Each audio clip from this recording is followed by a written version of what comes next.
Right, welcome. Hopefully we're live for the B1 live exam stream.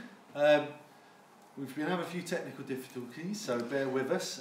Hopefully you should be able to watch this. We should be on till 7:30, maybe a little bit afterwards. If we have problems as we go through, we'll sort them out and then we'll get back on as soon as we can.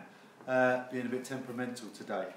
Just to let you know, if you do have a question, we have an email address that you can email. It's contactscience@folkestoneacademy.com. That will be the email address you need to send an email to if you have a question, and we'll be able to answer them live. Hopefully, if you've got a simple question, we might just answer it over email. If it's a more in-depth question, then it might come through to me and I might talk about it here, do some writing up there. You should be able to find the notes from the PowerPoint, or the slides for the PowerPoint, on the Folkestone Academy Revision website, which, if you don't know already, you can get to through the school. There is a password which I won't broadcast on here, but hopefully you know already. We should also try and put a link in the comments below, or with the description of this video, to the PowerPoint if you haven't had access to it already. But you'll see it up on here anyway, it's just in case you can't see that. So I'm going to try and get through everything in the B1 unit for the Paper 1 Biology exam today. The exam is tomorrow at 1:30, so you'll be going through that, and that'll be the first science one. We'll be doing another one for chemistry and one for the following week for physics as well. But I'm going to try and get through as much as I can. I won't be able to cover everything. I won't be able to go into lots of detail. That's why if you do have a question, do email that website, and you'll be able to get your question through and hopefully answered. Otherwise, I'll go through, as I say, a basic bit of information on as many topics as I can cover in this hour and a half. Just so we know exactly where we are, I'm just set up so I've got my timer going, so I know how long I've been going. And hopefully, using that, we'll be able to stay on track and get through as much as we can. So, starting us off, cells. Now, hopefully you have an idea of the structure of animal cells and plant cells by now, so I'm not going to spend too long on it. You need to know the main parts of them. You need to know that both contain a nucleus, which should be easily identifiable. You need to know that both have cell membrane. With the animal cell, it will be the only sort of layer on the outside, whereas the plant cell, the cell membrane will be the inner of the two layers you have there. Inside the cell, you've got the cytoplasm. I'll go through exactly what these different organelles do in a second, but just to be able to label them up is the first thing you need to do. Also, for the new GCSE specification, you need to know about mitochondria as well, which are in both plant and animal cells, and ribosomes in both plant and animal cells. When you're talking about plant cells, though, there's a few structures that are specific to that. There is the vacuole in the middle, there are chloroplasts, and there is a cell wall, which is the second layer I was talking about around the outside of the plant cell. Both of these cells are eukaryotic. They're more complex. They contain a nucleus where you find the DNA is stored inside. They're the control centres of the cell, but also you'll find the DNA inside the nucleus. We will talk about prokaryotic cells in a second. We'll come to that. But for now, these are the structures of the two you need to know initially.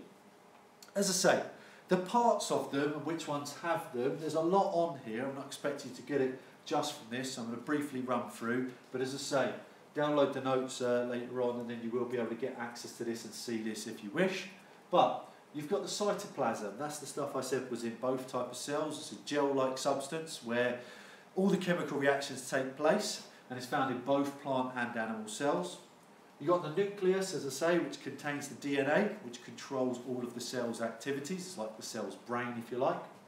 The cell membrane, the outer layer, which controls what goes in and out of the cell and allows diffusion to take place across the membrane, or osmosis, which we'll come to those different methods of transport later on. Mitochondria, this is where respiration takes place. Mitochondria, I always think of being mighty mitochondria, because respiration takes place and energy is released. They're the power stations of the cell. And then you've got the ribosomes, which are those line-like structures, which is where it says it's called protein synthesis takes place, but that just means proteins are made in the ribosomes. Then on the ones that are just in the plant cell, you have the chloroplasts. They're the green parts of the cell. They contain the pigment chlorophyll, and that pigment chlorophyll absorbs light energy so that the plant can carry out photosynthesis. Also, you have the cell wall, the outer layer. The cell wall gives the cell structure, it strengthens it and supports it. The cell wall is made of cellulose. There's a clue in the name, cellulose makes the cell wall. And that's tough, a tough fibre that, as I say, supports the plant. Plants don't have a skeleton inside like most animals do, so they need the support from their cell wall and also from the vacuole. The vacuole is the bit in the centre. It contains cell sap, which is a lot of water and other things, sugars dissolved in it, and it keeps the cell turgid, so it makes the cell nice and solid, like a blown up balloon, so it stays upright and the plant can actually grow upwards towards the sun. As I said, you need to know a bit about bacterial cells as well. Bacterial cells are prokaryotic, or they're prokaryotic organisms, which means they don't have a nucleus. Their DNA is floating around just inside the cytoplasm. That's the important bit to recognise about a bacterial cell. They might have these flagella, which are like tails, which enable it to swim in the body, but they're not necessarily, they don't have to be there in all bacteria, but they will not have a DNA. They have a nucleus with the DNA in it. The DNA will just be floating around within the cell.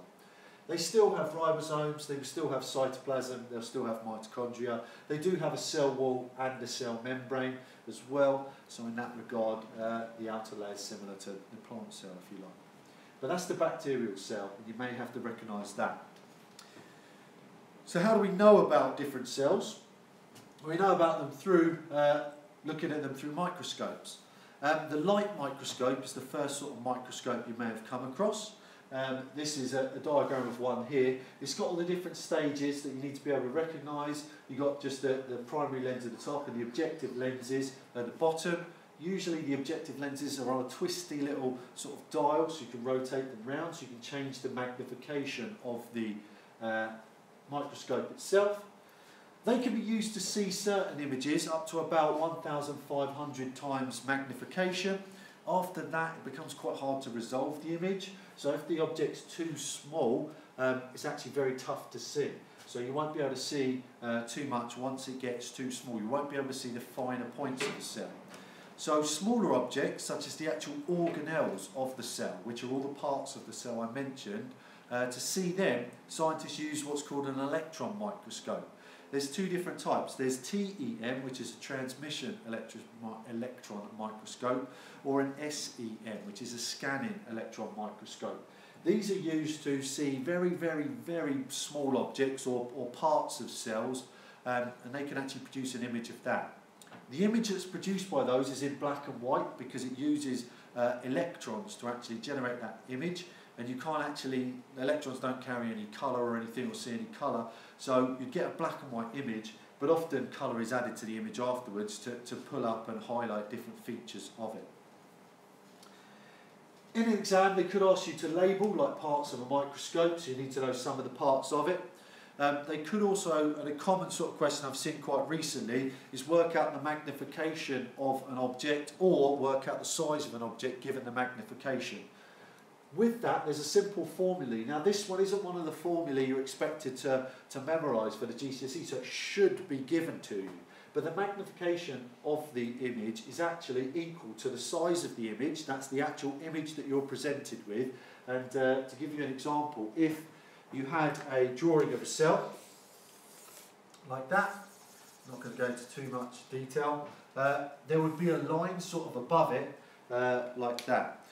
You would have to use a ruler to measure the length of this line, and that would be the size of the image. Now, they may tell you the size of the real object, and you have to work out what magnification that is under, or they might give you the magnification, and you actually have to work out the size of the real object by measuring this line. If you're trying to do that, what I would say is you just need to swap over the magnification and the size of the real object for your formula. So the formula just rearranged, if you were trying to get the size of the object,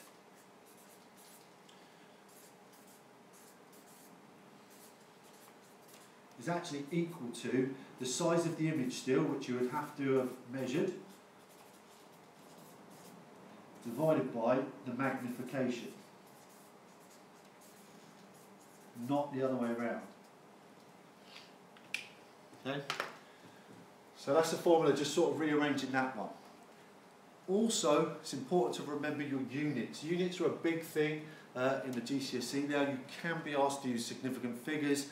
You can be asked to use standard form. Math skills is now a big part of the science GCSE, so it's important that you remember your units. You can get NM, which is a nanometer, which is 10 to the minus 9 meters. That's the size of it.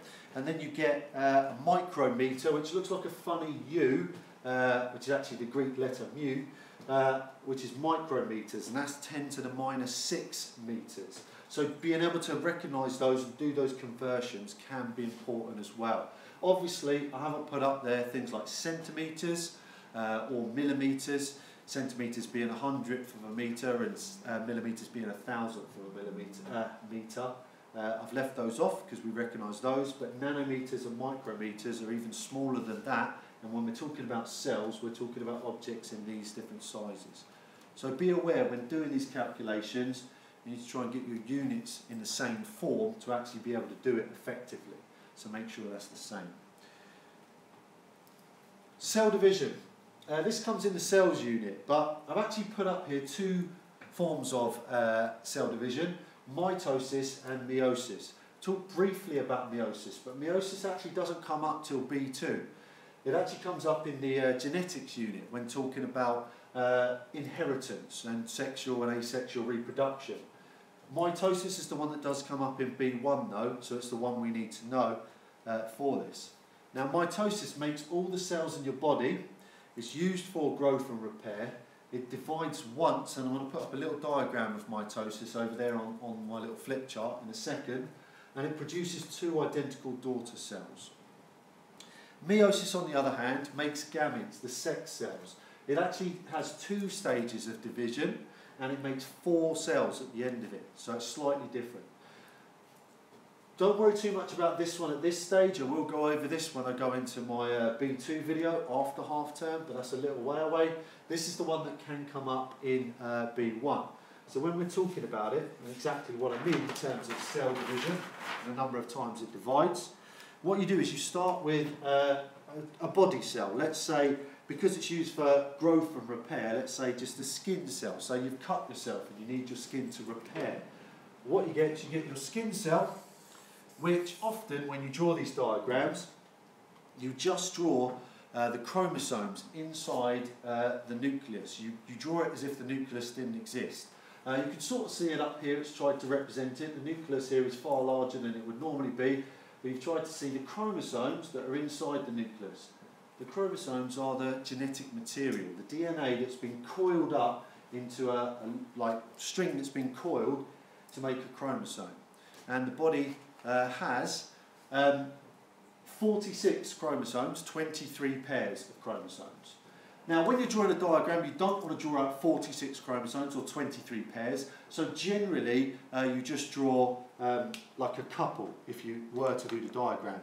Do remember, a good tip when doing questions in science, answering scientific questions, is you can use diagrams to represent words and answers. So if you're asked about the process of mitosis, feel free to do a diagram to show that, to show what's going on. Rather than having to write it all out in words, you could do a diagram, such as the one I'm about to do, to show what's happening.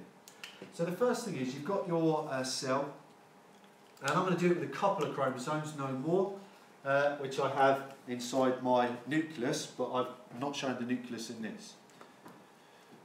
Initially, what the cell does is it makes a copy of those chromosomes. Those chromosomes will be copied in the cell. This is called DNA replication. So now we've got a cell with twice the number of chromosomes that it actually needs. So in the case of a human cell, which has 46 chromosomes, as I said, that would be 92 chromosomes. The cell then divides, and it divides just once, and splits to make two new, and they're called daughter cells. And those daughter cells get a half share of those chromosomes from this stage where there was 92. And as such, end up as identical clones to the parent cell that they started as. Okay, because the first stage was it copied the chromosomes, twice the number here, the cell divided in half, and each took one copy of the chromosomes. So the chromosomes up here was 46 chromosomes in 23 pairs.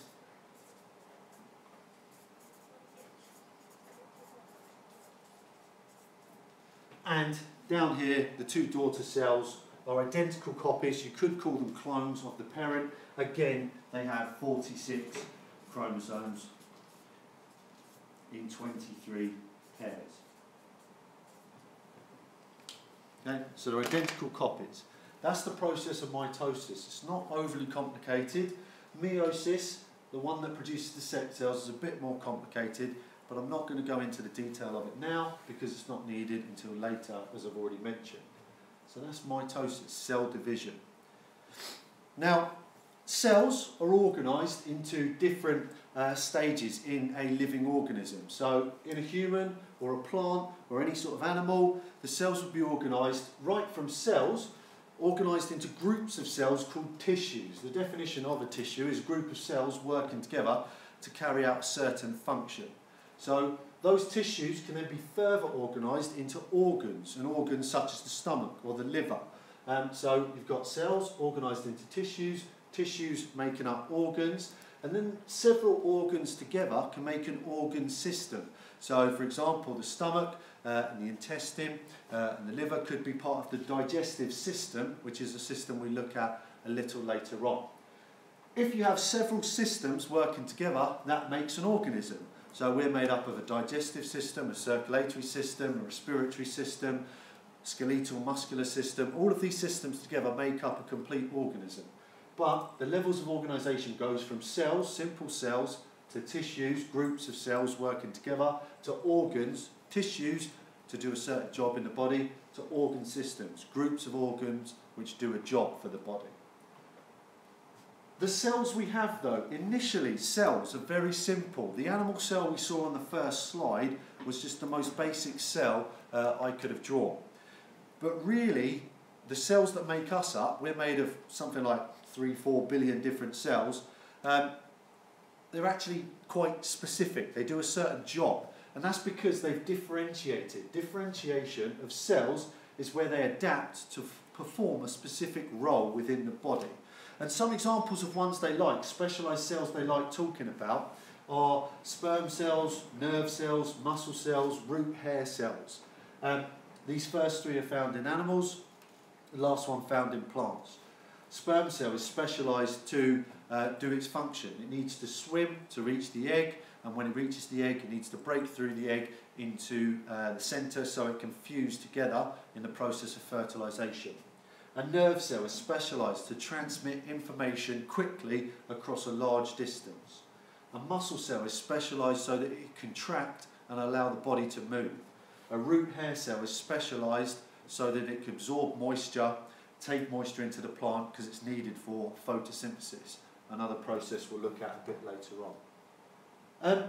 In terms of that, I'm not going to go into great detail on any one of these, just ever so quickly, because what you need to be able to do, just to highlight this, is you need to be able to look at one of those types of cell. So they may give you an example of a sperm cell. You need to be able to talk about it and say, how is it specialised to do its job? So that basic cell we started with might have differentiated into a sperm cell, and how is it differentiated, how is it specialised, to do its job? It's the same, it has the same structures as a normal cell, but this one, I'm just going to highlight some of the differences. It has extra mitochondria which allow it to swim. So it has extra mitochondria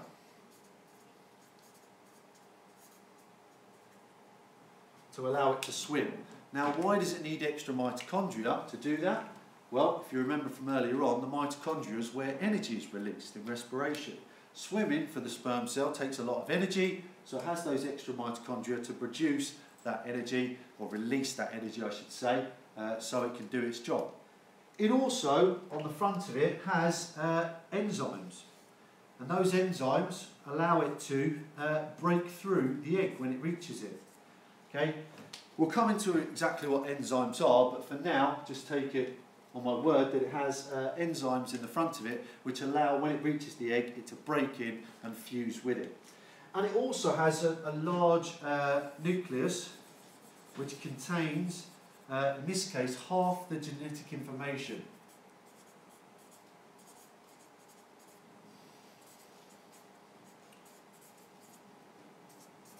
So it contains half the genetic information of a full cell. And the reason it's half is because when it fuses with the egg, that provides the other half, and that leads to a new living cell. It could grow into a new organism.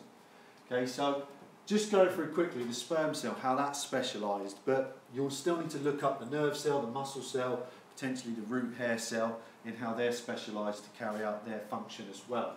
Muscles need a lot of movement, so they need mitochondria as well, many mitochondria. Root hair cell needs a large surface area so it can absorb as much moisture as possible. If you don't have a specialised cell, so a cell that's unspecialised and is able to do any function, so going back like that first diagram that I showed, an unspecialised cell is called a stem cell. Now, those stem cells can be used to do a wide range of jobs within the body. The reason they can is because they're unspecialised at this point, and given certain chemical triggers, they can be directed to develop in a certain way, so become a certain tissue or a certain cell themselves. So they could be convinced to grow into a sperm cell or a nerve cell or a muscle cell or a root hair cell. The reason this is good is because those stem cells could be used in transplants for people who have an injury. Say, a good example is someone who's got spinal damage. The spinal cord is not very good at repairing itself. If the spinal cord gets broken or the cells get damaged, you might become paralysed. You could actually, or they have been doing research into whether they can inject stem cells into the spinal cord of someone who's got nerve damage in their spine, and they actually regrow into new nerve tissue and actually reconnect the spine and allow them to regain mobility, regain the use of their lower limbs. So that's something that stem cells could be really good for. Thing is with stem cells, where you find these unspecialised cells, as I say, like me, as I am fully grown up now, most of my cells have become so specialised they can only do one job. There are certain places in the body where you can possibly find a few of these stem cells still, but the majority of them have become so specialised that they can no longer switch to do other jobs. Okay? But embryos developing fetuses, okay, so when the egg's just been fertilised by the sperm and the egg have come together, they form a zygote. When that divides a few times, it makes an embryo. So the early stages of life. Those cells in that early stages can be used for any function. They could grow into eyes, muscle, bone, liver, kidneys, all sorts of different things. And because they haven't quite decided on their role, they are stem cells, they are unspecialised cells. If you could take that embryo and harvest those cells, so take those cells out, you could then use them in a transplant to do these other jobs. Now, as you could probably guess, there's a few objections to doing that because embryos are the early forms of life, so it could develop into another new organism. A lot of the questions about stem cells revolve around talking about the ethical and moral issues, so talking about the rights and wrongs of it. Religious groups may be opposed to a stem cell research, but it's not good enough in an answer just to say, oh, why is stem cell research bad or a disadvantage of it, to just say religious reasons. You have to say what you actually mean by that, quantify it. So religious groups could believe that embryos can grow to form life, and life is precious, so they should not be destroyed. Because the downside to taking stem cells from embryos is you are likely to damage or destroy the embryo, and so it could cause harm to that unborn child. Well, is likely to. Benefits to it are, though, that it can be used for these transplants to do things that other cells would normally not be able to do, because they are unspecialised and it can be used for many different jobs. So there are pros and cons to it, and often questions ask you to talk about some of those when moving and answering questions about those. Briefly touch on this, therapeutic cloning. It's a way to design stem cells or a new embryo which is unspecialised. So to make one, but from a certain person. So it's a type of cloning where you take an egg cell, which is an unfertilised egg, from, let's just use a human as an example. So you take an egg that's been donated, that's unfertilised, and you actually remove the nucleus from it. So you take the nucleus out of it. The nucleus at this point only has half the chromosomes needed for a full human, because the other half was supposed to come from a sperm. So you remove that nucleus and that gets disposed of, and then you take a healthy cell, such as if it was me, you take a skin cell which has the DNA inside the nucleus, which contains all the instructions to be another copy of me, for example. Terrifying thought, I know. You take that nucleus and you fuse it with the cell. You basically inject it in and stimulate it with some chemicals, a little bit of electric shock, and it actually fuses together and creates a new cell which actually has all of the DNA required to create a new healthy human adult. That is then stimulated to grow a few times by cell division, by mitosis, to produce copies of itself, and this small ball of cells is called a new embryo. You could take those cells, split them up, and then you could use those cells for stem cell therapy. Used it for a transplant. You could put it into a new host. The advantages to that would be, it wouldn't be rejected by the host because it would be an identical copy of the host's cells, but just in an unspecialised form. So you could inject those stem cells into me, for example, if it was my cell it was created from, and they could be used to repair damage to, say, an organ in my body that otherwise I wouldn't be able to fix. And it wouldn't be rejected because the body would recognise it as my own cells. Again, as I say, with this, often you're asked about the moral and ethical issues surrounding it. If this is an embryo, is it actually new life? Should we be damaging that embryo, destroying it? Respiration. So we're going to jump now from like cells, stem cells, cell division to respiration. It takes place in the mitochondria and it is controlled by enzymes. Enzymes actually do it. I appreciate this is probably quite hard for you to see. If you see the slides later, or you've got access to the slides now, you'll be able to see what we need it for. Respiration is used for many things, but some of the main ones that's worth talking about is it's used for growth because it's needed for cell division. For cells to divide, they need energy. It's used for movement, me moving around here as I do a lot. I need energy to do that, and that energy is released via respiration. And it's also used for regulation of temperature. We're warm-blooded organisms, and to keep our body warm, respiration has to occur to release energy, to release heat, and make sure our body temperature stays warm internally, doesn't drop too low. We also don't want it to get too high, so that all the body functions correctly. There are two forms of it. One form is aerobic, which just means with oxygen. So aerobic respiration is glucose plus oxygen goes to carbon dioxide plus water. That's the equation for it in words. Often you're going to be asked that. If you are, for whatever reason, asked the symbol equation, it's not too bad. The only tricky one to know is glucose, which is C6H12O6. Other than that, hopefully you remember that oxygen is O2, carbon dioxide is CO2, and water is H2O. That's unbalanced. If you want to balance it, you really only have to remember one number, which is 6, 6, 6. Number goes in front of all of those. Only one glucose though, and it's balanced. If this did come up, probably only be worth 1, maybe 2 marks at the most. You could just memorise it that way. But otherwise, the word equation, glucose plus oxygen goes to carbon dioxide plus water. There's another form of respiration called anaerobic respiration. that means taking place without oxygen. So if there isn't oxygen around, or the body needs to respire so quickly it can't get oxygen around to the muscles quick enough, your heart can't pump fast enough to actually get oxygen to the muscles fast enough, anaerobic respiration takes place. That's where glucose is just broken down into lactic acid.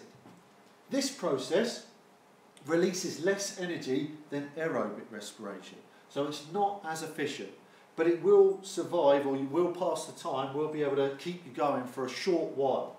Can't keep going for too long because the lactic acid builds up in your muscles, and lactic acid is actually poisonous to your muscles. So after a short period of anaerobic respiration, you have to stop, and you actually have what's called an oxygen debt you have to pay off, where you actually have to break down the lactic acid by combining it with oxygen to make carbon dioxide and water. When you break down the lactic acid though, no more energy is released. So only in the process of anaerobic respiration is energy released, less than aerobic, but you still have to get rid of the lactic acid by combining it with oxygen. It makes the same two products though, carbon dioxide and water at the end of it. Respiration is important because it's how you get energy for all your cells, for the things I mentioned up there. If you're doing exercise, then you're going to be respiring more rapidly. When you're respiring more rapidly, your body's going to need a supply of glucose and oxygen faster than if you're doing it slowly. So when you're doing exercise, things that are going to happen is your heart is going to beat faster so that it can pump these two around the body to get them to the muscles where they're needed. And also you're going to breathe probably faster and deeper because you need more oxygen for that process to happen. Okay? If you're sprinting, then you may be working so fast, as I said, that your heart will be beating fast to get glucose around, but you can't take oxygen into your lungs, get it into your blood, get it around your body quick enough, so you'll do a bit of anaerobic respiration. Okay? But response to exercise is something they can ask you about. Generally, you're talking about your heart beating faster, your breathing rate increasing. Those are the two main ones. Obviously you'll get warmer as well, you may start to sweat, but they're not linked to, well, they are linked to respiration I guess, because as you respire more you'll get hotter and you have to control your body temperature by sweating to keep you cool. Otherwise the enzymes that are controlling this process and all the other processes in your body stop working and you start to have issues. I'll come into why enzymes need to be at a certain temperature a bit later on as well. Linked to respiration, and I should have pointed out that every living thing does respiration. Plants and animals do respiration, they need it to release energy, but plants can do this clever other process called photosynthesis, which is an important one. You need to know the equation for it. Again, it'll be 1 or 2 marks, but a simple recall one, which is carbon dioxide, water, goes to glucose and oxygen. Now the astute of you might have recognised that that is exactly the reverse of the equation for respiration, so you only have to remember one of these and just know that they are opposite to each other. Glucose plus oxygen in respiration makes carbon dioxide and water, and when it does that, this process over here, respiration, that releases energy for us to use. With this one, photosynthesis, the process needs energy put in, and that energy we should recognise is in the form of light. Usually sunlight, but it will work with artificial light as well. Plants can take in light energy, combine carbon dioxide and water to make glucose and oxygen. A key tip is, if you're given a question like this, what will probably happen is they'll have lines for you to fill in different reagents or products for this reaction. Do not put sunlight anywhere in the equation. If you're desperate to put sunlight or light in the equation, it goes above the arrow.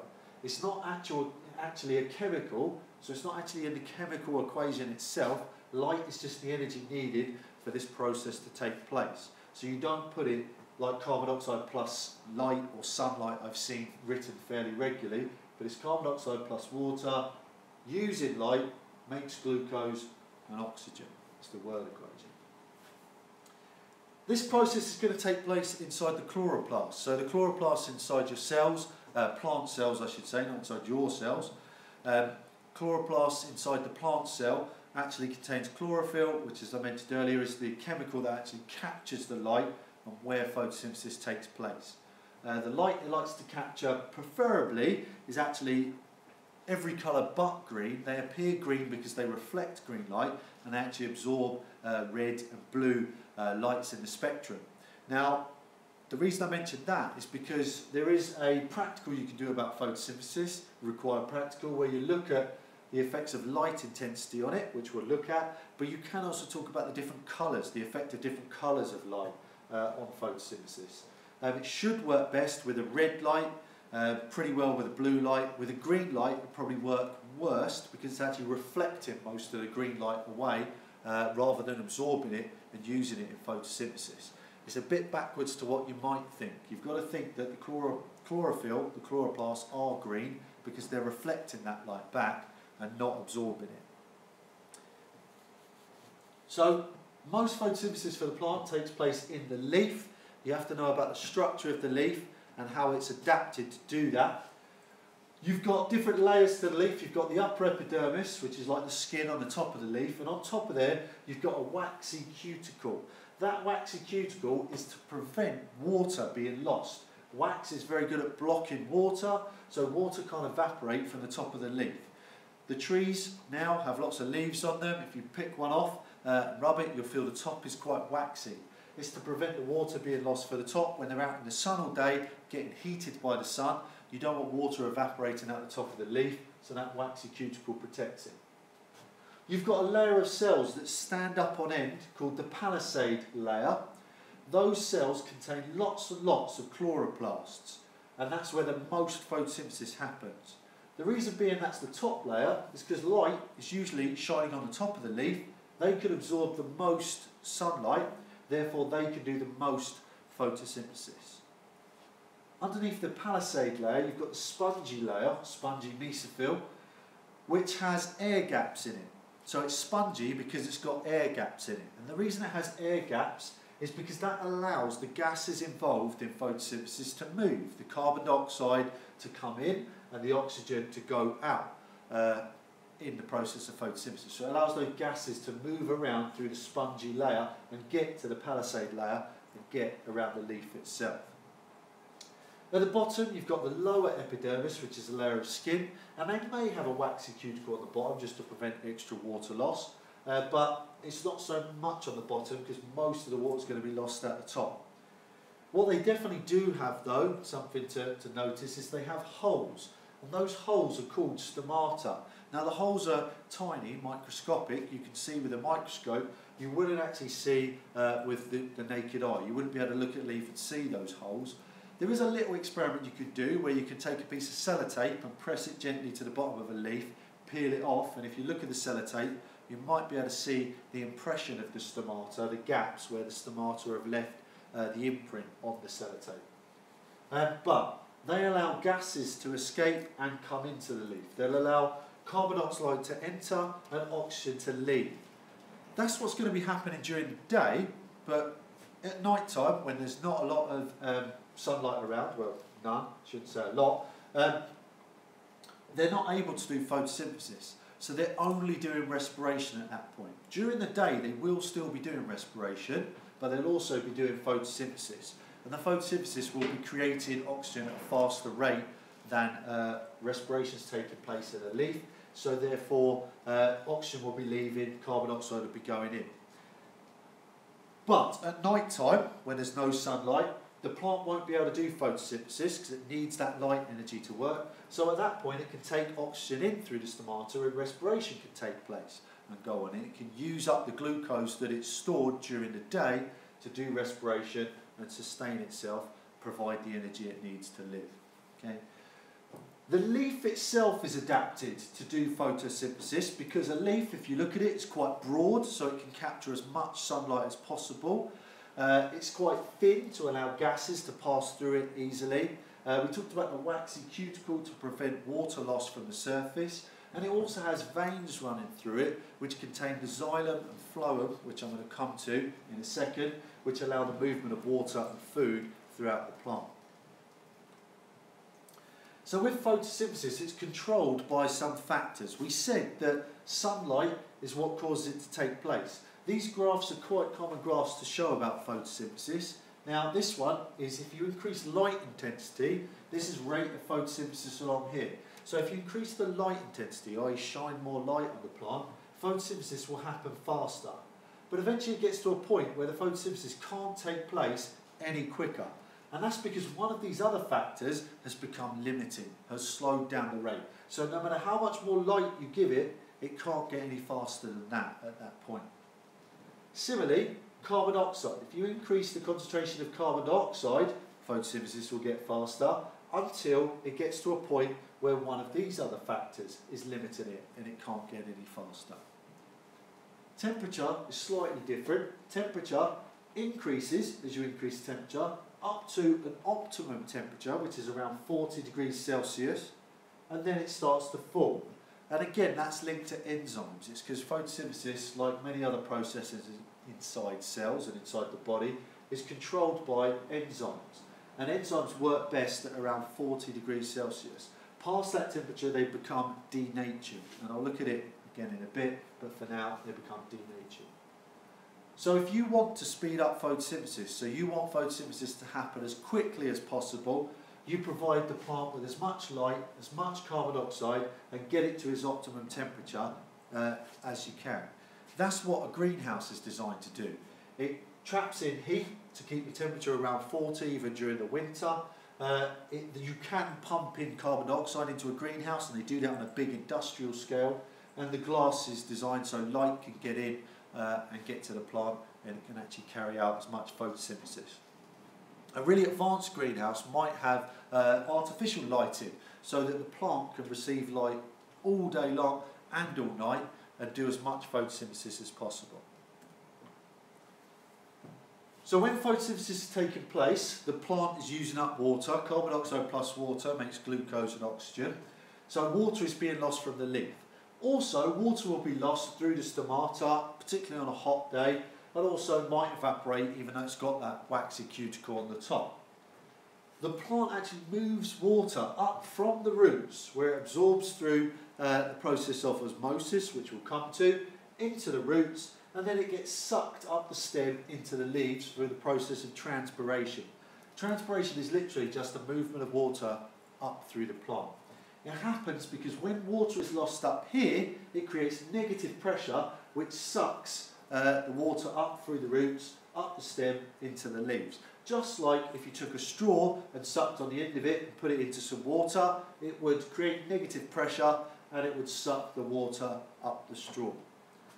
The reason I put it up there, you could be asked as how some plants are adapted, so they carry out less transpiration in a hot climate. So things like cacti are good at doing it. They will have a lower surface area to their leaves, so they might be rolled up leaves, or their leaves might have become spines. They'll have a thicker waxy cuticle to slow it down. They might have just thin leaves to lower the surface area so that they don't lose as much water when it's hot.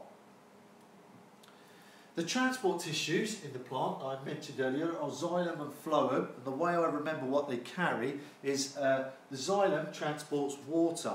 So I just remember my alphabet through that. WX in the alphabet, water, xylem, WX. So the xylem transports water throughout the plant. It only travels upwards from the roots to the leaves at the top. That's the only way it needs to go with water. It doesn't need to go anywhere else once it's got there. And it's a physical process. It just happens for a process of transpiration, i.e. negative pressure sucking it up, and also a process called capillary rise. Don't need to know too much detail about capillary rise, but that's just if you dip, say, a straw into some water and lift the straw out, some water would have climbed up the straw without you having to suck the straw. It will literally just rise up because it sticks to the surface and pulls other water particles up with it. But it's a physical process, whereas the phloem is responsible for transporting food, in this case glucose, around the plant. Now that has to travel both ways. It has to travel upwards towards the leaves when it's needed and up the stem, but also it's transported down from the leaves, where most of it takes place, back down the plant to, say, the roots where it can be stored, or other parts of the plant where it's needed. This requires energy, so you need energy to actually move the food or the glucose through the phloem. It's actually pushed either up or down in a process that requires energy. The xylem itself is actually like dead plant material really, and the walls are very thick and they're actually really strong as well. They're like a tough fibrous material. It's just like literally a straw that water can move up. So I talked about transport in plants specifically, but just general transport of materials. So this is not actually in a body system, it's processes that take place inside a living organism. There's three we need to know: diffusion, osmosis and active transport. Diffusion is the first one. Diffusion is simply put the movement of a substance from an area of high concentration, where there's lots of it, to an area of low concentration, where there's not very much. The idea is it spreads out evenly in the area, in the volume that it can. So it spreads out evenly. Once it's spread out, now there will still be movement of particles, but the chances are when one moves up, one will move down, or one moves right, one will move left. So the overall effect will be nothing. They'll stay the same, evenly spread out. Whereas when they're all together, they will spread out from that to go from where they're high concentration to low concentration. So diffusion, really it's just a case of knowing the actual process. And this process takes place in all living organisms and takes place across the cell membrane and can take place across different organs of the body. We can have diffusion of oxygen from the air you breathe in, going into your lungs, into the bloodstream. Ways you can increase it, why it's important, is it can be sped up by increasing the concentration gradient, so making the difference in concentration even bigger. In this example, there's loads here and none here, so the diffusion is going to happen quite quickly, but you might get some scenarios where there's a few here and a few less here, and it will happen slowly. If you increase that gap, it will happen faster, because it's trying to make a balance, it's trying to make it even. If you increase the temperature, particles move faster. So if you increase the temperature of this, the particles will move faster and therefore they'll spread out faster. When it's warm here, they'll still be moving fast, but as I say, they'll move back and forth and the overall effect will be nothing. Last of all, and this is important for living things, a way to improve the rate of diffusion is to increase the surface area. And I talked about the lungs earlier. That's exactly what your alveoli do in your lungs. They are a little like bunch of grape sort of like organs, or bit parts of an organ I should say, inside your lungs that actually have a really high surface area to allow gas exchange to happen rapidly, oxygen to get into your blood as quickly as possible. Also with the alveoli, they have very thin walls so that gas can pass through easily, and they have a really rich blood supply. So as soon as the blood gets oxygen in it, it can be taken away and replaced with blood with low oxygen in it to keep that concentration gradient at a certain level. So increasing the surface area speeds up diffusion. Okay? And that's also important for root hair cells that I mentioned earlier, the specialised cells. Two other methods of transport. Osmosis is one. Osmosis in some ways is easier because it's only the movement of water. It still diffuses from an area of high concentration to an area of low concentration, but it passes through a partially permeable, or sometimes called a semi-permeable membrane. That could be the cell membrane.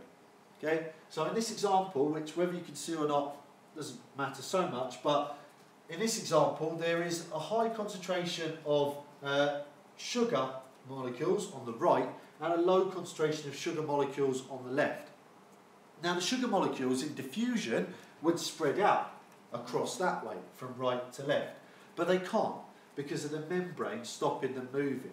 So what happens is water actually tries to move the other way from left to right to make these two concentrations equal, and that actually causes the water level to rise up in the right hand side. The membrane stops the sugar moving, but the water actually rises up on the right hand side because water can move through to try and make the concentrations on either side of the beaker equal. So osmosis is the movement of just water from an area of high concentration to low concentration, just like diffusion, down the concentration gradient, through a partially permeable membrane. Active transport is kind of the odd one out because active transport is the one that moves a substance against the concentration gradient. It actually moves particles from that says high to low. I've just noticed, but really that should be from low to high concentration. Okay, because it moves it from where there's not very many to where there's actually lots. So it moves it from a low concentration to a high concentration, opposite to the concentration gradient. So that's actually should be the other way around, and we'll sort that out shortly. But yeah, it actually moves from where there's not very many to where there's lots. Now, because that's working against the concentration gradient, it's trying to push it from down here to up here, rather than just naturally going down. Okay, it actually requires energy, and that's a key bit of active transport. It requires energy for the process to take place. An example of these two taking place would be in the roots of a plant. Now, in the roots of a plant, osmosis can take place because the movement of water, if it's just rained. If it's just rained and the soil's got lots of water in it, the roots of the plants don't have much water in it. So the water is going to move from where there's lots in the soil into the root where there's not as much, where the concentration is low. And it will move through the membrane of the root hair cells. And the root hair cells are actually specialised to have a large surface area so that this process can happen quicker. So that's if it's just rained. If it's been really dry for a while though, okay, so there's not much moisture in the soil, plants still need water. Now what they might do is they might do active transport. There might be a higher concentration of water in the roots and actually low in the ground. So they actually have to force water into the roots. So they'll actually use active transport to do that. They'll also use active transport to transport minerals they need to survive, such as magnesium ions, which are found in the soil, but they're in quite low concentration in the soil.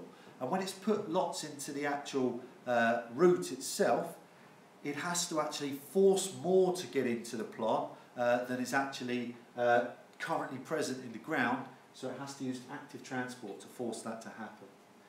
Active transport has some sort of carrier molecule which actually carries the particles across the concentration gradient backwards from where there's not very many to where there's actually lots inside the cell.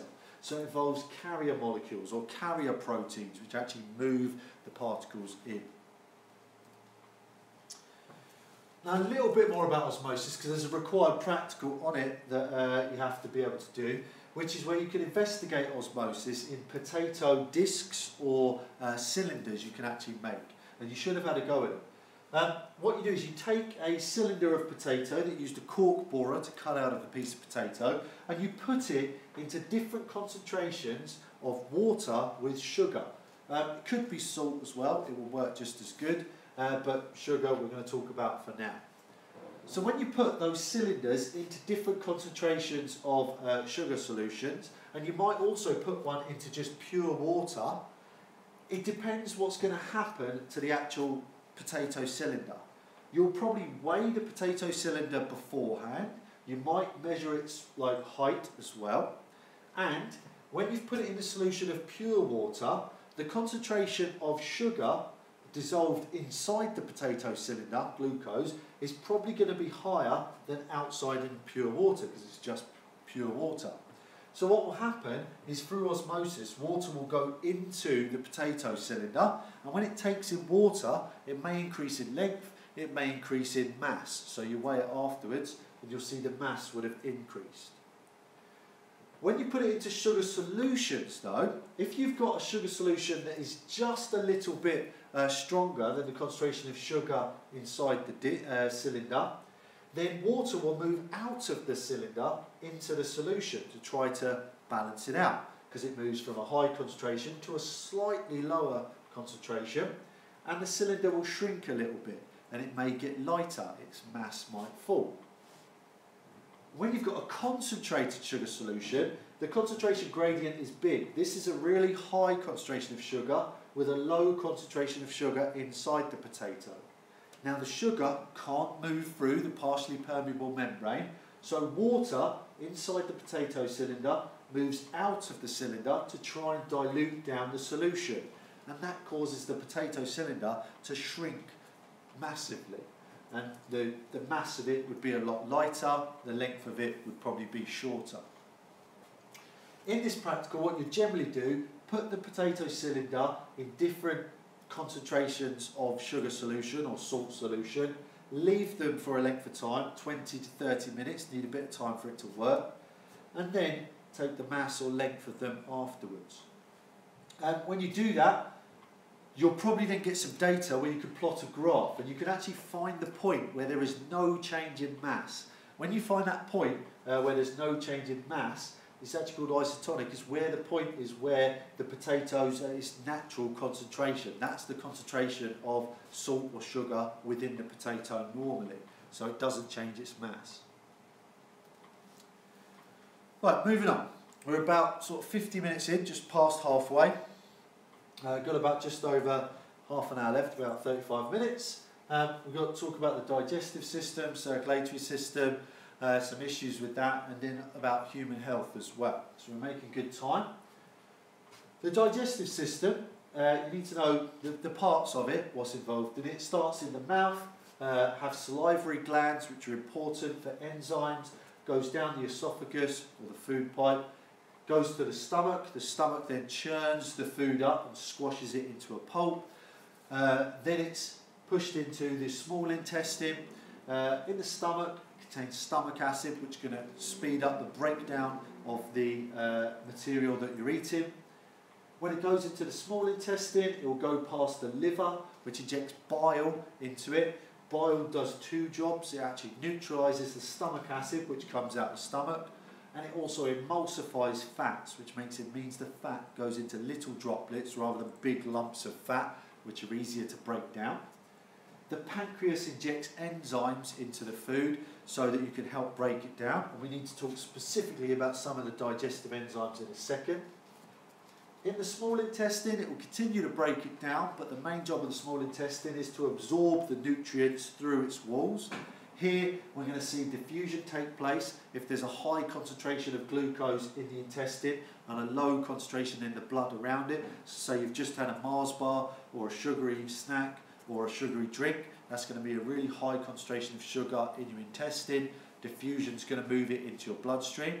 But if you've had a meal that's not got as much sugar in it, the concentration gradient might be the other way. You might have more sugar in your blood than in your intestine. You still need to move it into your bloodstream, so there you'd have to do it actively. Active transport would take place. So that's why if you eat sugary foods, you get the energy from it quickly and you don't use energy to do it. Whereas if you have a low sugar food, your body has to use energy to get the sugar out of it, so therefore you're going to be like burning more energy in that sense. Once it's gone through the small intestine, nutrients have been absorbed, it goes into the large intestine. The large intestine's main job is to remove water from the food to ensure you don't lose too much water. So it absorbs the moisture, and again, this could be through the process of osmosis. And then finally, the meal is excreted, or the waste products are excreted through the digestive system, anything you don't need. The whole thing is designed to speed up the process of digestion and absorption, to break things down quickly and then absorb them quickly. For example, the small intestine has little projections on it, little bits that stick out called villi. And those villi massively increase the surface area so that you can absorb things faster into the bloodstream. You need to know about the digestive enzymes. Now, I've talked a lot about this word enzymes and not really said about what it is. So I will promise I'll go into that just on the next slide, I believe. But first of all, we need to talk about these specific enzymes. Amylase, which is a type of carbohydrate, protease and lipase. So you need to know specifics about these and what they do. So simply going over it, amylase is a type of carbohydrate. Now I'm going to put this one up twice in two different forms. Amylase is the first form, so that actually breaks down starch in your food, and it breaks down into glucose. And amylase, as I said, is a type of carbohydrate. Now the clue's in the name with carbohydrates. Amylase is just a bit of a special one they talk about, but it's a type of carbohydrate. Carbohydrates break down carbohydrates.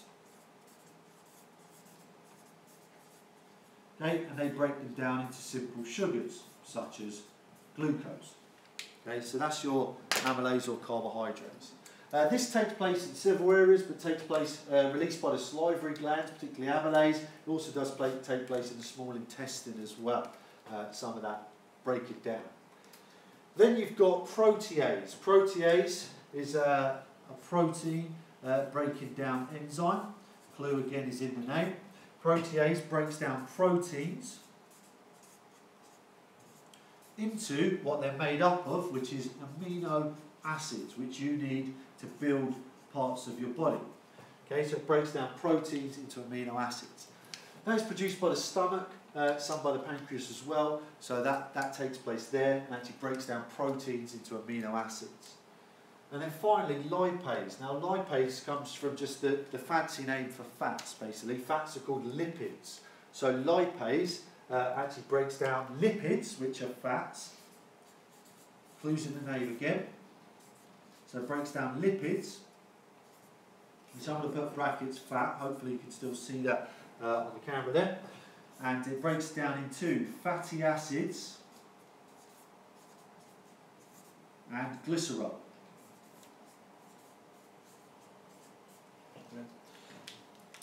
Now we take place in the small intestine, released by the pancreas, lipase. So you've got these different enzymes. Amylase is a specific one that breaks down starch, which is a type of carbohydrate, into glucose.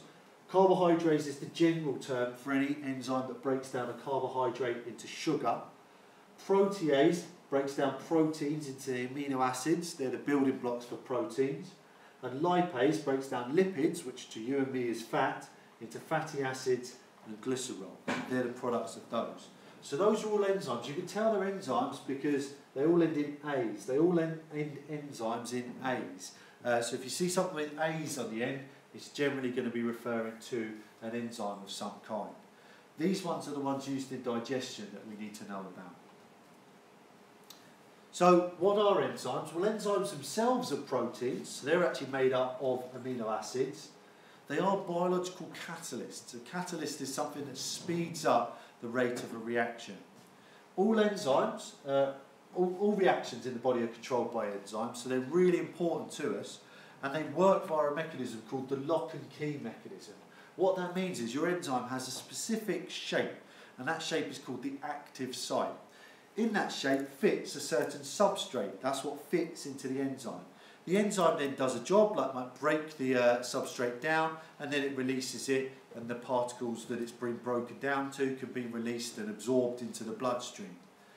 The enzyme is then free to absorb another substrate, react with it, bind with it, break it down, and again, same thing happens. And it can be used again and again and again. It's called the lock and key mechanism because every enzyme is like the lock and the substrate fits in like a certain key. They have a certain shape that only the correct substrate fits into. For example, if we go back to these digestive enzymes, protease would not be able to break down lipids because the lipids would not fit into the protease enzyme. It would not fit, therefore it can't be broken down. They have a specific shape, the active site, which can only fit the specific substrate. For protease, the substrate is protein, into it. Okay? Now with enzymes, they work best at body temperature, about 37, but around 40 degrees Celsius, they work best at. The reason being is that at that temperature they have that specific shape that I talked about. If an enzyme gets too hot, what actually happens is it becomes denatured. Denatured is the word. I'll put it up on the board just in case you're not sure of it. But at a certain temperature, enzymes become denatured. So above 40 degrees, enzymes become denatured. And hopefully you can read that all right, but the word denatured actually means its shape has been changed so that the substrate can no longer fit into the enzyme. So it used to have a nice active site which the substrate fit into. When it becomes denatured, the shape's been changed, the substrate can't fit in, and the reaction can't occur. You can't say the enzyme's died above 40 degrees Celsius because the enzyme wasn't alive to start with. It's not a living thing, it's part of a living system. its shape's just been changed and it's become denatured. Substrate won't fit into it anymore. Okay? Up to 40 though, it gets faster and faster reaction because the particles move quicker, they're more likely to collide, lock together, and then can be broken down. But above 40, they become denatured. Enzymes also work at a certain pH. pH is a measure of how acidic or alkaline something is. I'm not going to go into great detail, but the enzymes that work in the stomach, such as protease, pepsin is the name of an enzyme that works in the stomach, that works best in acidic conditions. So it works best when it's in the stomach because the stomach is acidic, but when it moves into the small intestine, which is slightly alkaline because of the bile that's been added, it doesn't function as well. So it works best at a specific pH, and for pepsin it's around 2. But other enzymes might work better at a slightly alkaline pH, slightly alkaline being the opposite to acidic, or they might work best at neutral, which is in between acid and alkaline, pH of around 7. But every enzyme works at a different specific pH. So with temperature it's easy, all of them work best at 40, but with pH you have to look at the specific enzyme and you have to plot a graph of how fast it works at different pHs and find the one it's working best at to understand it. Okay. So that's enzymes, kind of overview of them. The food tests, these different food substances, you have to know these, it's a required practical. You should have carried out these different tests. I'm not going to go into the detail of how you carry out each of the individual tests, but the overall test for each different food substance is shown here. So for starch, you add iodine to it. When you add iodine, if starch is present, it goes a very dark blue-black colour. Okay? If starch is not present, the iodine itself is a brown colour, it will stay as that. But if you add iodine to a substance such as a potato that contains starch, it will go a very dark, obvious blue-black colour. Glucose. You test for glucose using a solution called Benedict's. It's actually 2 solutions which you put together, you add to your substance which you think has got glucose in it, and if it does, it will go a brick red colour, so a really pronounced red colour.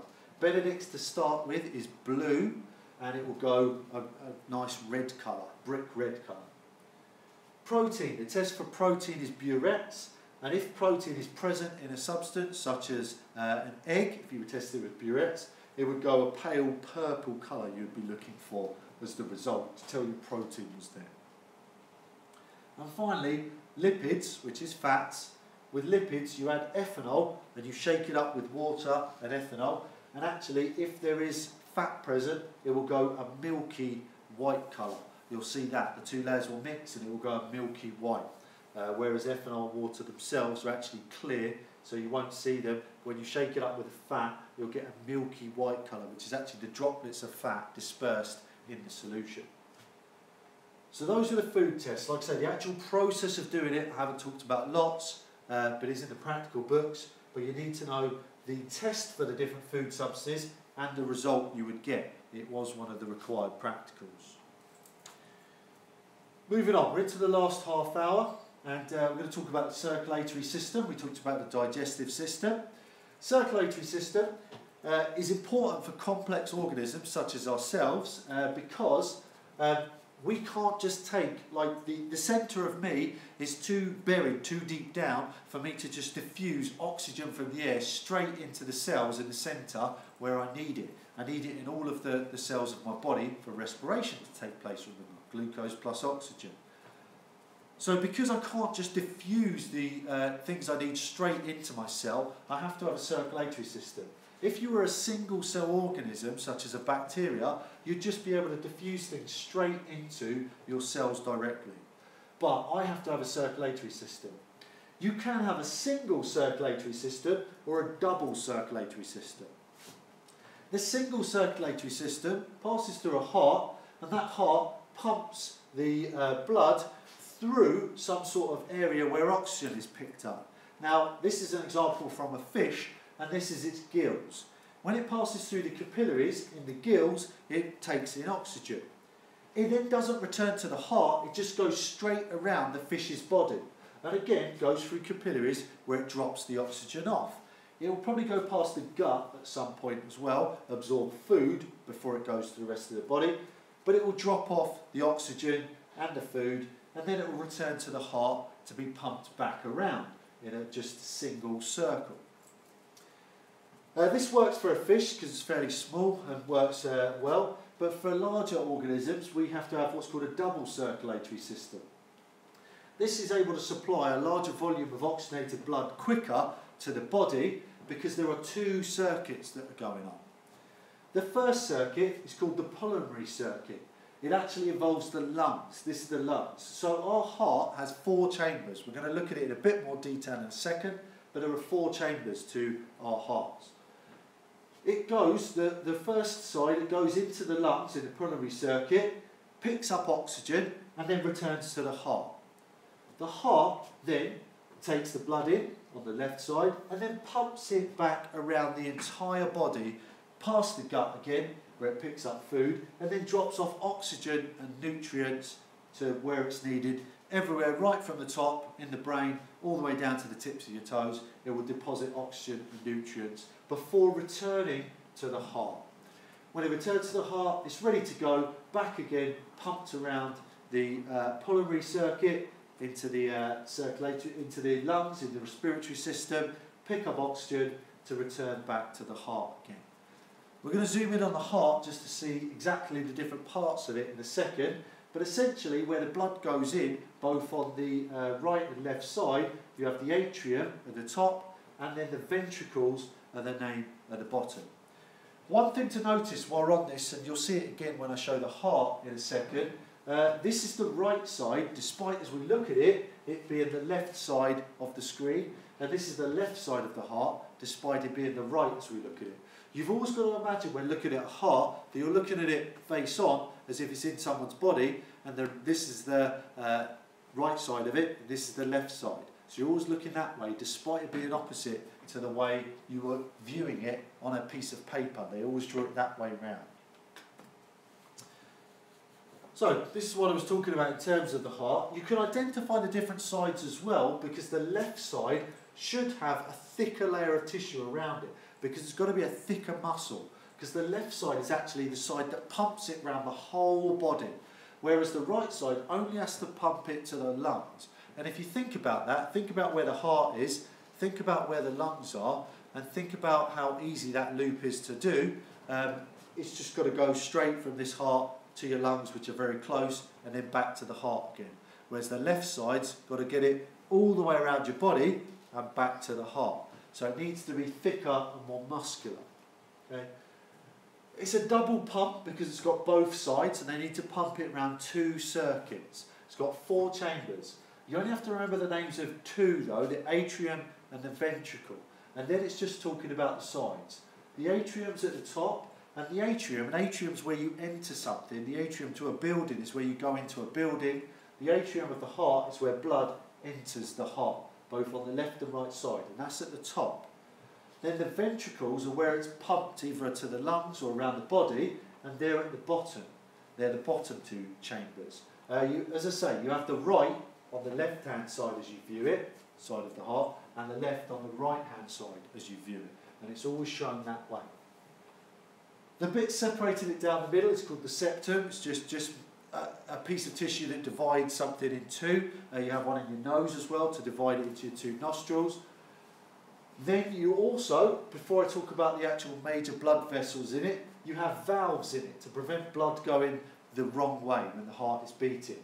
These valves stop the blood. When the blood passes from the atrium to the ventricle, it stops it accidentally going back into the atrium when the heart squishes, contracts, and pushes it back.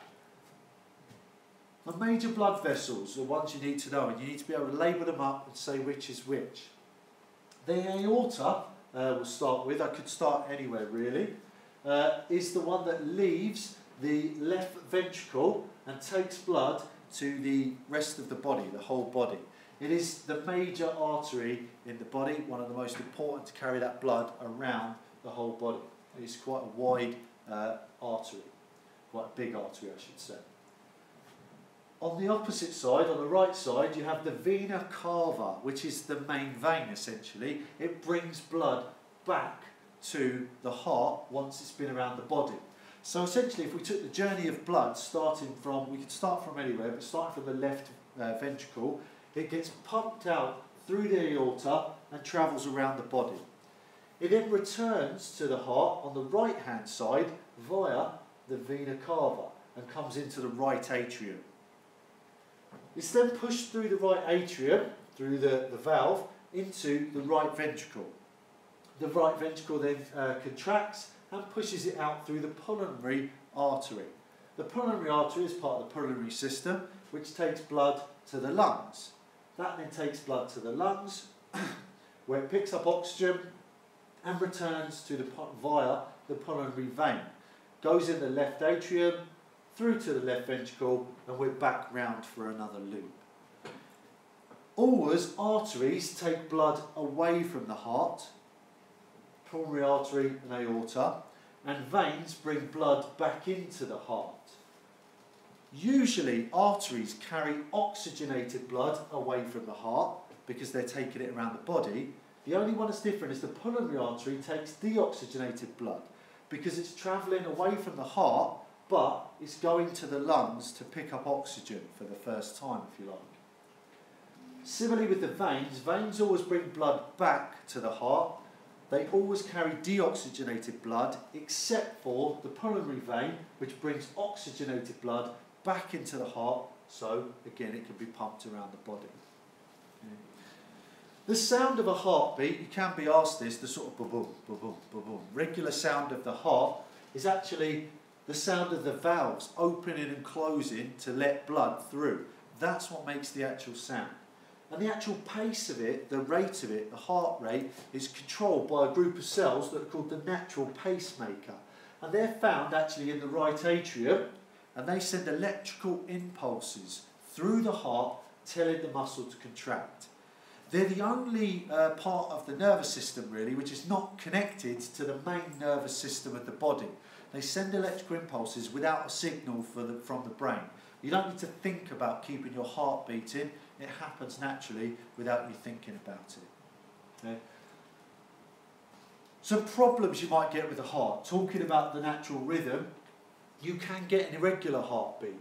That's where the natural pacemaker doesn't work correctly and the rhythm gets a bit erratic and doesn't beat properly.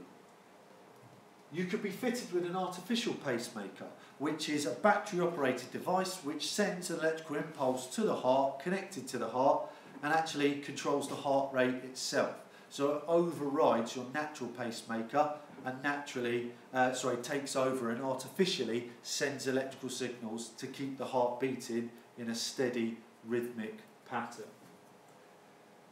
Another one they sometimes talk about is coronary heart disease. That's the build-up of fatty acids in the coronary arteries. They are the arteries that are not shown in this picture, but are on the outside of the heart. The heart is a muscle, so it needs a constant supply of oxygen and glucose to keep beating. The coronary arteries supply the heart with that oxygen and nutrients and glucose needed to do its job.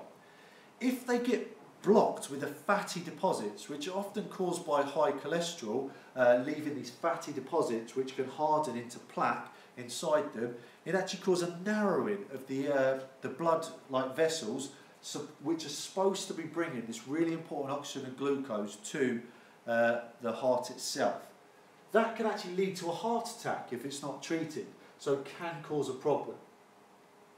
The way you can treat it is you could take drugs such as statins, which actually lower cholesterol and therefore stop the fatty build-up deposited in the coronary arteries and other places in the body. Statins are a drug that have links to other side effects, so have downsides in that regard. They also, if you have statins for this, for high cholesterol, you can often have to have them for the rest of your life, so you constantly need to take these drugs. But they are just drugs you can take, so you can take them easily. Just take these tablets every day to keep your cholesterol levels low. So there's pros and cons to it. You're sometimes asked to evaluate the use of statins. Similarly, a stent can be fitted. A stent is where they make a small incision in one of your blood vessels, and they inject a tube with a metal cage surrounding a balloon, and they actually inflate that balloon so it pushes out the sides of your arteries, your coronary arteries, and then they deflate the balloon and leave the metal cage in there, which actually protects the structure so it can't close back up again. That requires surgery, but not massively open heart surgery. So it's quite a good, quick method to restore the width of the artery. It is still surgery though, and there are still risks of that. Other methods you could talk about of heart disease, you could sometimes have replacement valves fitted on a heart, or in extreme cases an entire heart transplant. Downsides to a heart transplant are, well, and the valves being fitted, is it's open heart surgery. They actually have to cut open your chest to get to the heart. And also with the heart transplant, you often have to take immunosuppressants which stop your immune system from fighting that heart, which are drugs you have to be on again for the rest of your life. We're drawing quite quickly to the close, so speed through this and then we'll talk about pathogens and disease, and last bit I want to cover before the end. Blood vessels, 3 different types you need to know: arteries, veins and capillaries. Arteries, as I say, take blood from the heart. Because they take blood from the heart, they're under quite high pressure. That means they have to have a thick wall and a really thick layer of like elastic material, elastic muscle surrounding it. Because when the heart beats, it puts it under immense pressure, and it has to be able to expand to take that burst of like blood pushing through it and then contract back down. So almost move with the flow of the heartbeat. The lumen, which means the size of the opening which blood can travel through, is quite narrow normally, small lumen, but it actually expands when the heart beats to respond to that. Because it's under high pressure, it doesn't need any valves, just like the heart had, to stop blood flowing in the incorrect direction, because the pressure just forces the blood through it and the blood can't go back the wrong way, so it doesn't need valves. Similarly, capillaries don't need valves either. They are much, much smaller though. Capillaries need to fit through all of the body's tissues, so they're the fine blood vessels that run through every tissue in your body. They're usually very, very small in their diameter. Sometimes in some places only able to fit 1 red blood cell through at a time. They're made of a single layer of cells to allow diffusion to happen and osmosis to happen quite easily through their walls. So they can speed up the process of diffusion. Veins, on the other hand, they're a bit different. They have thinner layers of muscle and elastic fibres. They are still a bit elastic, but not so much. They have a larger lumen, and they're quite often under low or even sometimes negative pressure, which means the temptation is for blood to flow the wrong way. They are returning to the heart after it's been around your body. Because of this low or negative pressure, they have to have valves which stop blood trying to flow the wrong way. So they actually allow blood to flow one way, but stop it from flowing back in the incorrect direction. Their walls are fairly thin, again because they're not under much pressure. I'm not going to talk about the composition of blood, but you need to recognise that blood is mainly made up of red blood cells, white blood cells, platelets and plasma. Plasma makes up most of blood, and it's just a watery substance that provides most of blood. Small amount of red blood cells which carry oxygen, and then also white blood cells which prevent or fight infection when you get an infection into the body. So last 10 minutes we're going to talk about types of disease. The 2 types are the ways disease can be spread. So communicable diseases are diseases which can be transferred from one person to another. They're usually spread by pathogens, and pathogens we're going to look at specifically in a second. Non-communicable diseases though are ones that you can't catch from someone, you can't transfer them to someone else. Examples are heart disease, and we've talked about that. You can't catch heart disease off of someone. If you go near someone with heart disease, you're not going to catch it. One they do talk about as well is cancer. There are 2 forms of cancer you need to know. There's benign, which is a slow cell dividing tumour, which is often harmless and doesn't really spread throughout the body. Sometimes they may operate to cut it out, but it's not a concern. Whereas The malignant form of cancer is where it's fast dividing cells. They're dividing really rapidly and almost uncontrollably, and it forms dangerous tumours that can grow quite large quite quickly and spread around the body. If they get into your bloodstream, those cancerous cells can be carried around and grow there. So malignant is the form of cancer which you have to worry about. Benign, not so much, but they may still operate to remove it. But they're non-communicable diseases, or just examples of some. Diabetes could be another. Non-communicable diseases can be down to lifestyle, diet, stress, things like that can cause non-communicable diseases. Whereas communicable diseases are often spread by pathogens. The definition of a pathogen is just a microorganism which causes disease. The two main types are bacteria and viruses, but also fungi and protists as well you need to know a bit about.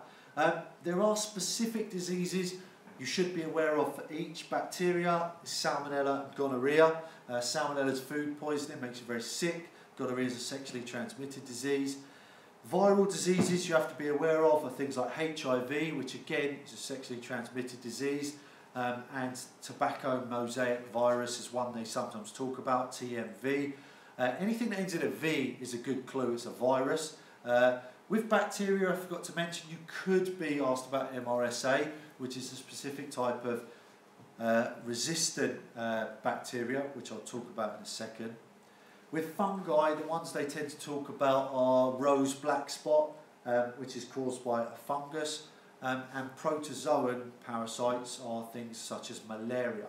I'm not going to talk about the specifics of those diseases because we just don't have time, but it is something that is in the specifications you can be asked about.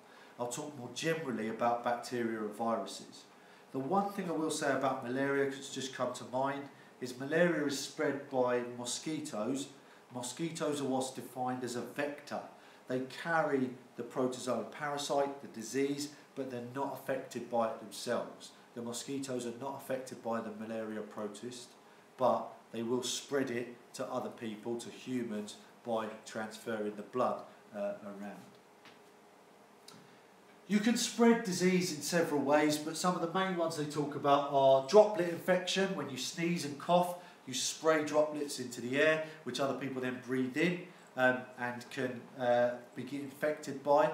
The way the body tries to prevent that is it actually has mucus produced in the nose and throat, your airways, which actually the bacteria sticks to, and then you have ciliated cells in your nose and throat, which actually waft the mucus back up out of your airways, and then you might swallow it, and it gets destroyed in the bacteria gets destroyed, or virus gets destroyed in the stomach acid because it breaks it down. Direct contact is a method of spreading infection, pathogens. The skin is a very good barrier to protect you from disease getting into your body. You have millions, if not billions, of bacteria on your body at any one time, but the skin protects you from that getting inside. Where you're at risk is if the skin's broken, so you have a cut, you could get infected, and it could get into your bloodstream that way. Or you could be infected by drinking contaminated water or eating contaminated food can cause an infection to get inside the body.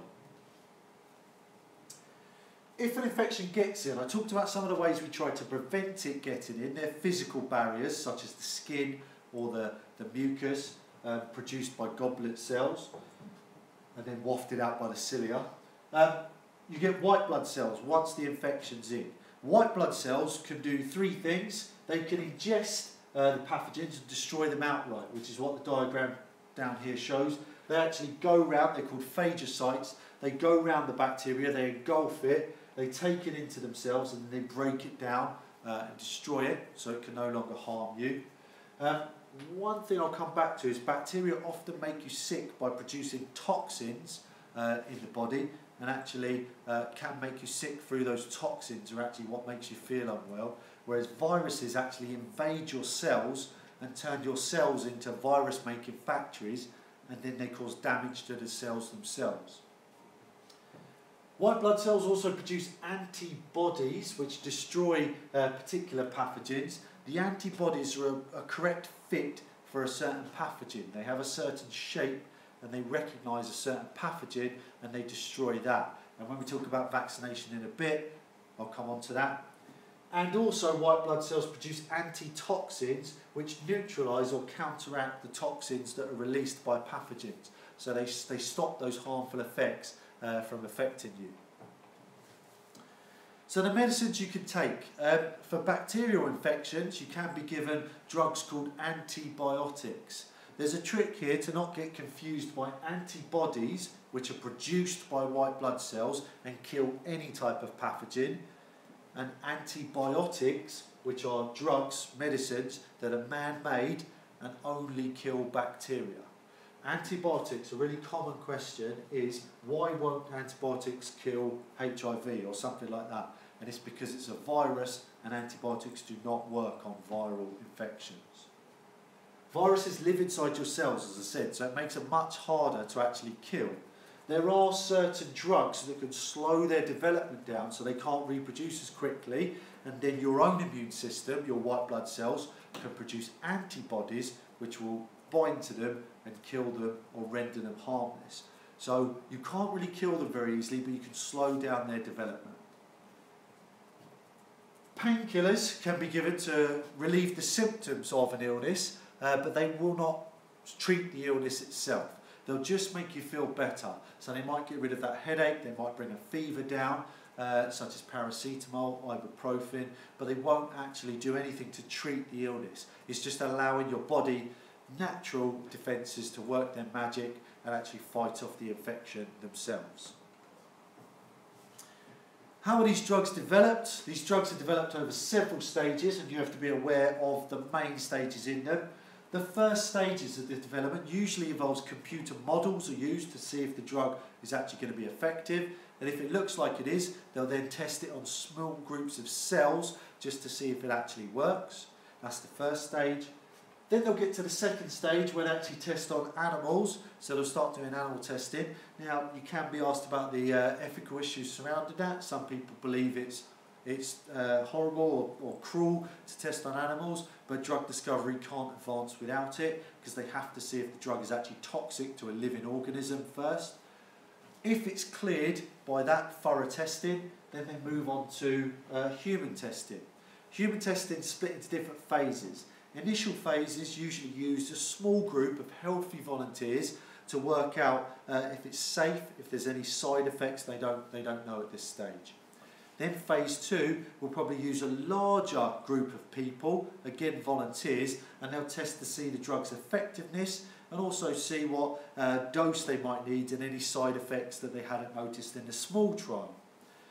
And then large human testing will take place in late stage clinical trials, it's called, where it's given to a large number of people with the actual illness that it's designed to treat to see if it actually works and see if they can get the correct dose and things like that.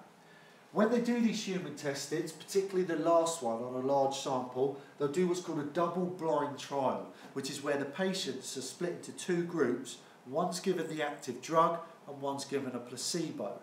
They don't tell the patients who's receiving the placebo or who's receiving the drug. And I should just point out, if you don't know, that a placebo is essentially a tablet which doesn't contain any medicine. It's just to see if people think they feel better when really there's no actual effect. So they'll give one group an active drug, one a placebo, and then they'll ask them how they feel after having a course of that drug. With a double-blind trial, it's important that the patients don't know who gets the placebo and who gets the drug, but the double-blind bit is actually the fact that doctors who are administrating this drug don't know who's getting the drug and who's getting the placebo. That's important to prevent bias, to prevent the doctor sort of going, are you feeling better? Are you sure you're not feeling better? Are you sure? Because I know I gave you the drug. So prevent them doing that sort of thing. So it prevents them biasing the results so that they don't know who's getting the drug and who's getting the placebo. If it passes through all that, there might be a licensed drug that can appear on the market. It takes around sort of 12 years for a drug to get anywhere near the market, can take longer in some stages. Right, we're just about on time, so very last things I'm going to whip through, just vaccinations. Vaccinations are where you're injected with a weak version or a dead version sometimes, inactive version of a pathogen. That pathogen, the body actually fights off, so you're injected with it, the body responds to it, the white blood cells fight it off, they produce antibodies, and those antibodies stay in the bloodstream and hang around. And they hang around for if you're reinfected a second time, the body already has the antibodies ready to start fighting it, and it quickly knows how to produce more of those antibodies because of lymphocytes, which are the cells that remember, produce the antibodies really quickly, so your antibody levels just shoot up and you don't actually feel any of the bad effects of that virus. An example would be chickenpox. You're not vaccinated against it, but you are immune because the body has responded to the first infection. Those antibodies are still in your blood, so when you're reinfected, the body quickly produces them and they destroy the pathogen. This graph is the last thing I'm going to show you, just about immunity. When you are immune, possibly because you've had a vaccination, possibly because you've had the disease already. This is the antibody levels here. This is over the days of infection. Okay, so you're vaccinated initially on day 0. The body produces antibodies to fight off to fight off the weak or dead version of the pathogen, kills it easily. You don't feel particularly ill, and the levels drop back down. But they don't return to 0, they stay above 0. So 40 days later, when you're exposed to that virus or bacteria again, the body quickly produces antibodies, and the antibody levels shoot right up. So rapidly, you don't feel ill because the body's already knowing what to do, it already knows how to fight the infection, and it kills the bacteria or virus, commonly used for viruses such as measles, mumps, rubella vaccinations, because you can't treat them with antibiotics. So the levels of antibodies shoot up really quickly and you don't end up feeling any of the ill effects. That's about everything I've covered. Race through some of it. Miss Walker said she will man the email for 30 more minutes after. Okay, so my glamorous assistant, Mr. Pritchard over here, has just informed me, you may have heard him, that Miss Walker is on the email. She's still going to be on the email for another 30 minutes if you have any questions following the presentation, and she'll respond over email to anyone who wants to ask anything. I really encourage you to ask questions because that's the real meat of that. That's why we do this live, so we can respond to the questions that you've got for the exam tomorrow. Otherwise, I could have recorded this at any time and we could have just posted it. So please do ask questions. Please do that. If you have any questions tomorrow morning, come along and ask me or ask any of the science teachers and we'll go through. Otherwise, thank you for watching. It should be uploaded now so you can watch it afterwards if you're not watching this live. Enjoy, and as I say, any questions, then come and see us in the morning. Ask us before the exam. Your tutors may show this video during tutor time if I beg and plead with them enough. Although you're in-house, aren't you? So I'll have to sort that out. I'm going to stop now because I've been talking for like an hour and a half and I get the sense I'm just rambling. Chemistry 1 will be on Wednesday, so hopefully see you then at 6 o'clock. Otherwise, good luck for tomorrow. And hopefully we stopped, because sometimes we live for a bit time afterwards, and again it gives me plenty of time to ramble at you.